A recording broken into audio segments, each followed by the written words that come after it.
सोची। मंदोदरी भाभी और विभीषण की नीति और धर्मयुक्त बात नहीं सुनी। केवल अपनी काम वासना की पूर्ति का बहाना ढूंढा है आपने।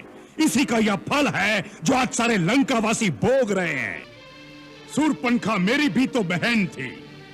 आज मुझे जिस प्रकार उठाया है, उस दिन यह हीन कार्य करने से पहले मुझे जगाते तो मैं आपको बताता कि प्रतिशोध कैसे लिया जाता है।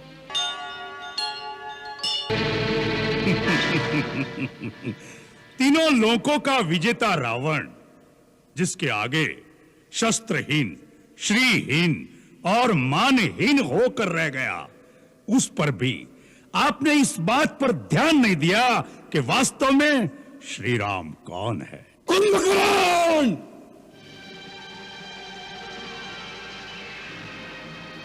शत्रु को श्री लगाकर संबोधित मत करो। महाराज, आंखें बंद कर लेने से सूर्य का प्रकाश लोप नहीं हो जाता। जो तीनों लोकों के स्वामी हैं, स्वयं श्रीमान नारायण है, उन्हें श्री राम ही कहना पड़ेगा। भैया, शायद आप ये भूल गए हैं कि श्री राम से कई पीढ़ियां पहले इक्ष्वाकु वंश के एक राजा ने आपको श्राप दिया था कि जब स्वयं श्रीमान नारायण हमारे कुल में अवतार लेंगे, तब वह उसी नर रूप में आपका विनाश करेंगे। वो बात भी भूल गए जो नारद ने मुझे बताई थी कि विष्णु ने राक्षसों का नाश करने के लिए अयोध्यापति दशरथ के घर जन्म लिया है। भैया, ब्रह्मा की बात भी भूल गए। फिर भी आप महारानी सीता का हरण कर लाए, जो स्वयं लक्ष्मी का अवतार है। हमें अपनी बहन के अपमान का बदला लेना था। हमारे भाई के वध का प्रतिशोध क्या हमारा कर्तव्य नहीं था? तो उस कार्य को वीरों की भांति करते। चोरों की भांति एक स्त्री का हरण करके क्या आपका मस्तक गौरव से ऊंचा हो गया है? शूर्पणखा मेरी भी तो बहन थी। आज मुझे जिस प्रकार उठाया है, उस दिन यह हीन कार्य करने से पहले मुझे जगाते तो मैं आपको बताता कि प्रतिशोध कैसे लिया जाता है। कुंभकर्ण, यह समय शास्त्र सुनाने का नहीं है। हर बात अपने अपने समय पर ठीक लगती है। यही तो मैं कहना चाहता हूं भैया कि आपने उचित समय पर उचित बात नहीं की। नीति कहती है कि पुरुष को धर्म, अर्थ और काम का सेवन उचित समय पर ही करना चाहिए। जैसे प्रातः काल धर्म का, मध्याह्न काल में अर्थ सेवन का और रात्रि में काम सेवन का विधान है। इन तीनों में भी धर्म श्रेष्ठ है। अतः जहां अर्थ और काम का सेवन धर्म विरुद्ध हो, वहां उन दोनों की उपेक्षा करके धर्म के अनुसार ही चलना चाहिए। सीता का हरण करते समय आपने धर्म और अधर्म की बात नहीं सोची।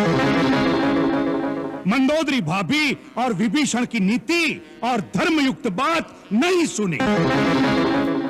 केवल अपनी काम वासना की पूर्ति का बहाना ढूंढा है आपने। इसी का यह फल है जो आज सारे लंकावासी भोग रहे हैं। एक गुरु या आचार्य की भांति हमें उपदेश सुनाना है तो जाओ, जाकर फिर से सो जाओ। हमें तुम्हारी कोई आवश्यकता नहीं है। यह समय है संकट का। इस समय तुम्हारा क्या कर्तव्य है, वही बात करो।